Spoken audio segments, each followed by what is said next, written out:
우리 하나님의 말씀은 요한복음 4장 24절의 말씀입니다. 요한복음 4장 24절의 말씀 우리가 한 목소리로 합독하겠습니다. 하나님은 영이시니 예배하는 자가 영과 진리로 예배할지니라. 아멘. 예배라는 단어를 들으면 여러분 어떤 생각이 드십니까? 저는 늘 예배를 이야기할 때 하나님께서 우리에게 주신 종합 선물 세트다, 이런 식으로 늘 생각이 듭니다. 종합 선물 세트, 모든 것이 조금씩 다 들어간 것입니다. 사실 우리가 이 신앙생활을 함에 있어서 이 예배보다 중요한 게 없는 것이, 이 예배 안에는 우리가 이 신앙생활, 즉 영 안에 계신 그리스도 예수, 내주하시는 그 그리스도를 따라가기 위하여 필요한 모든 것이 다 한꺼번에 들어있기 때문입니다.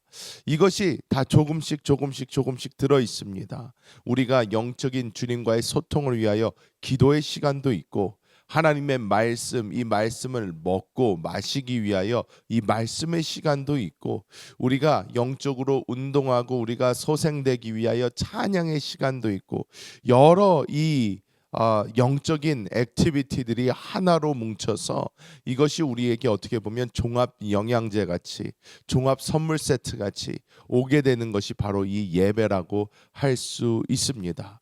그런데 이 예배는 정확하게 올바로 드려야 합니다. 많은 사람들이 그냥 내가 오늘 교회에 와서 이렇게 앉아 있으니까, 내가 이 자리를 지켰으니까 나는 오늘 예배를 드렸다. 저도 어렸을 때 그랬던 것 같습니다. 성수 주일 해라, 뭐 해라. 네. 그러니까 뭐 정신이 있든 없든 시간이 어떻게 되든 그냥 가가지고 몸을 앉혀 놓은 거예요. 그것도 뭐 나쁘다 이런 것보다는 여러분, 이것도 어떻게 보면 우리의 훈련에 중요합니다. 우리가 영적인 이렇게 훈련이 되어 있지 않으면 나중에도 뭐 안 나가면 되지, 하루 정도 빠져도 되지, 뭐 한 달 뭐 빠져도 되지, 우리가 어떻게 보면 나태해지고 해이해질 수 있기 때문에 우리가 이런 훈련도 중요합니다. 하지만 이 예배를 어떻게 드리냐에 따라서 우리가 영적으로 이것이 어떤 식으로 작용을 하는지 굉장한 차이를 준다는 것입니다. 하나님과 우리의 영이 만나는 생명의 교통의 시간, 이 시간, 예수님께서는 오늘 요한복음 4장 24절에 사마리아 여인, 이 우물가의 여인에게 이 산에서도 예루살렘에서도 말고 아버지께 참되게 예배하는 자들은 영과 진리로 예배할 때가 온다, 이때다, 하나님은 영이시니 예배하는 자가 영과 진리로 예배할지니라, 이렇게 말씀하신 것입니다. 예배는 어디에서 드리는 것이 이 육체적 피지컬 장소를 이야기하는 것이 아니라 영적인 존재의 중심의 그 장소가 중요하다는 것을 오늘 주님께서는 우리에게 말씀해 주고 계신 줄 믿습니다. 그래서 오늘 이 말씀을 통해서 참된 예배자가 되기 위해서 주님이 주신 이 종합 선물 세트, 이 종합 영양제를 우리가 잘 받기 위해서 어떻게 해야 할까? 우리가 함께 보도록 하겠습니다. 먼저 우리가 이 예배의 본질이 영으로 드리는 교통임을 우리는 깨달아야 될 줄 믿습니다. 24절은 하나님은 영이시니 예배하는 자가 영과 진리로 예배할지니라, 이렇게 말씀하고 있습니다. 여기서 이 영이라는 단어는 우리가 잘 아는 푸뉴마라는 단어입니다. 이 헬라어로 푸뉴마는 하나님과 교통하는 우리 안에 있는 내적인 이 중심, 우리의 사람의 영, 하나님의 영, 다 매한가지로 사용합니다. 그런데 이것이 우리가 중요한 것이 이유가 무엇이냐? 우리가 옛날에 라디오를 보면요, 이 라디오를 우리가 듣기 위해서는 주파수를 잘 맞춰야 합니다. 여러분, 우리가 라디오 주파수를 이렇게 찾다가 맞다, 여기에서 한다고 그랬지 하면서 우리가 필요한 그 라디오 그 채널을 찾는 것처럼 하나님과 우리도 같은 채널 안에 있어야 소통이 가능하다는 것입니다. 더 요즘 좀 세대에 와닿게 한다고 한다면, 한국에서는 우리가 소통을 하는데 이 카카오톡이라는 매체를 많이 사용을 합니다. 카톡을 통해서 서로 연락을 하고 메시지를 보내고 합니다.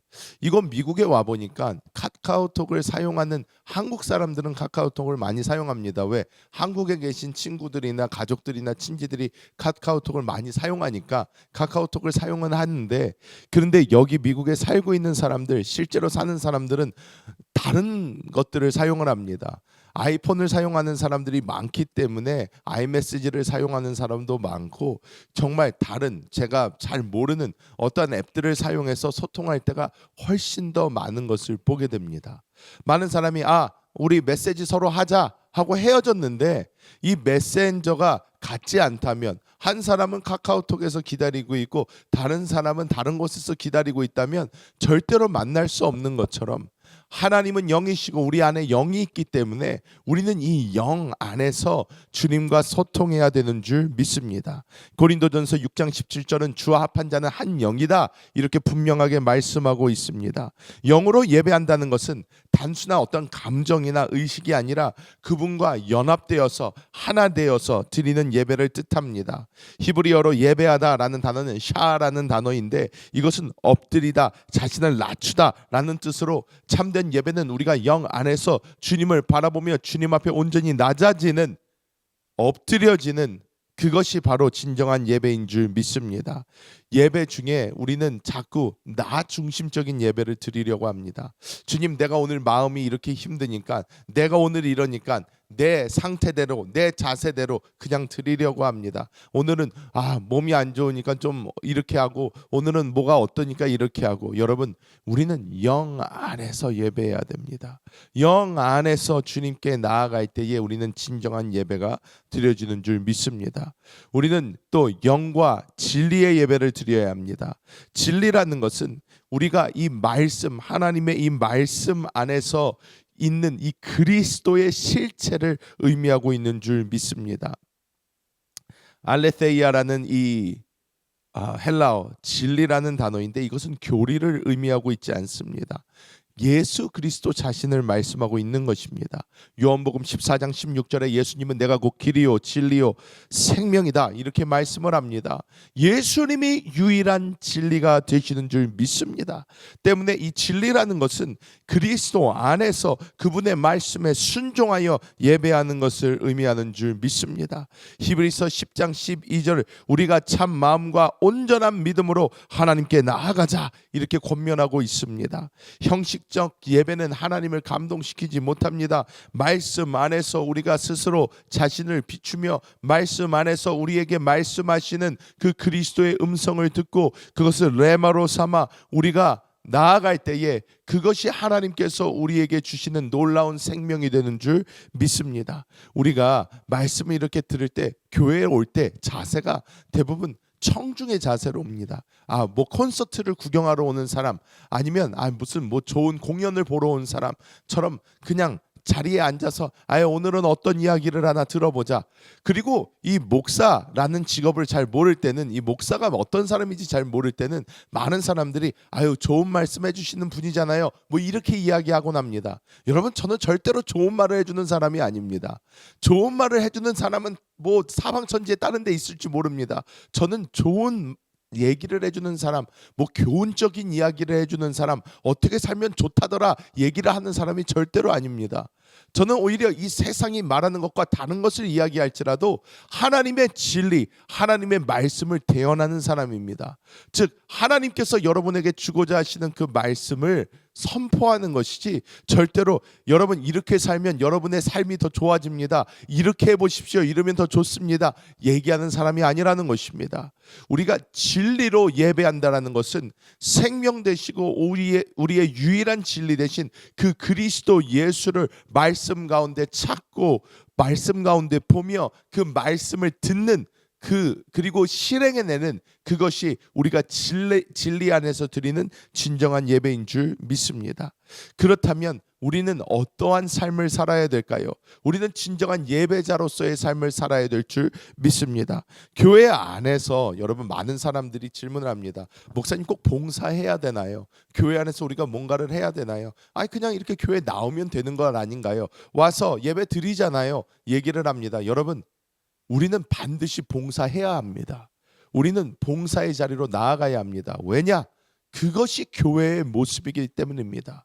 여러분 그냥 주일 예배 한번 드리는 것으로 만족한다면 절대로 그것은 온전한 신앙생활이 될 수 없습니다. 우리는 교회 안에서 내가 어떻게 이 교회 안에서 교회의 지체로서 나의 일을 감당할 수 있을까? 내가 우리 아틀란타 순복음 교회의 지체로서 내가 어떻게 이 교회 안에서 그리스도의 몸을 감당할 수가 있을까 하면서 우리가 끊임없이 우리가 맡은 일을 해 나아갈 때에 진정한 교회의 모습이 있는 것입니다. 여러분 우리 지금 아틀란타 순복음교회는 작지만 여러분이 더 큰 교회에 있어도 마찬가지입니다. 여의도 순복음교회 같은 교회는 너무너무나 큰 교회입니다. 그 안에 봉사자들이 수두룩백백 너무나도 많습니다. 우리가 이런 대형 교회에 있으면 대형 교회 안에서 아유 봉사하는 사람이 저렇게 많은데 내가 무슨 봉사를 해? 아유 그냥 교회나 가고 그냥 헌금이나 드리고 이 정도면 됐지. 여러분 절대 그렇지 않습니다. 여러분의 신앙은 죽어버립니다. 여러분 도대체 우리가 믿는 이 예배 신앙이 무엇인지 우리는 알아야 합니다. 그리스도의 몸 안에 있음을 우리가 깨달아야 되고 우리가 주님 안에 있다는 것을 알아야 되고 교회의 모습을 가져야 합니다. 이 교회의 모습이 진정으로 이루어지기 위해서는 각자가 맡은 바 직임을 감당해야 됩니다. 몸 안에 있는데 움직이지 않고 있는 것은 죽은 것입니다. 도려내야 됩니다. 왜냐? 이 아무것도 하고 있지 않은 죽은 것은 주변에 있는 것들도 다 죽이기 때문입니다. 여러분 우리 몸이 있는데 어디가 막혔어요. 일을 하지 않습니다. 어떤 것이 움직이지 않습니다. 생명이 끊어졌어요. 그러면 그 부분은 어떻게 해야 됩니까? 도려내야 됩니다. 왜 그렇습니까? 이것이 다른 것까지 손상시키고 결국은 우리의 생명에 위협을 주기 때문입니다. 여러분 우리는 살아있는 조직이 되어야 됩니다. 로마서 12장 1절은 너희 몸을 하나님이 기뻐하시는 거룩한 산 제물로 드리라. 이는 너희의 영적 예배니라. 이렇게 말씀을 합니다. 우리가 날마다 영 안에서 주님의 음성을 따라 교회와 하나가 되어서 우리가 하나님의 일을 할 때에 우리는 진정으로 하나님이 기뻐하시는 교회의 모습을 갖게 되는 줄 믿습니다. 우리가 계속 우리의 삶을 통해 우리의 예배 안에서 우리가 계속해서 교회로 생명 안에 이렇게 거하며 진정한 예배로 나아갈 때에 하나님의 놀라운 역사가 일어나게 될 줄 믿습니다. 말씀을 맺도록 하겠습니다. 오늘도 주님은 우리에게 진정한 예배를 말씀하십니다. 이거보다 중요한 것은 없습니다. 우리의 영적 생명의 가장 기본이 되는 것입니다. 이 기본 잘 하시기 바랍니다. 우리가 이 기본을 잘 지키고 영적으로 살기 위해서 내가 내 안에 계신 그리스도를 만나기 위해서 내가 그 생명 따라가기 위해서 우리가 발버둥을 치며 나아갈 때에 우리는 날마다 우리 안에서 넘쳐나는 이 생명을 체험하게 될 줄 믿습니다.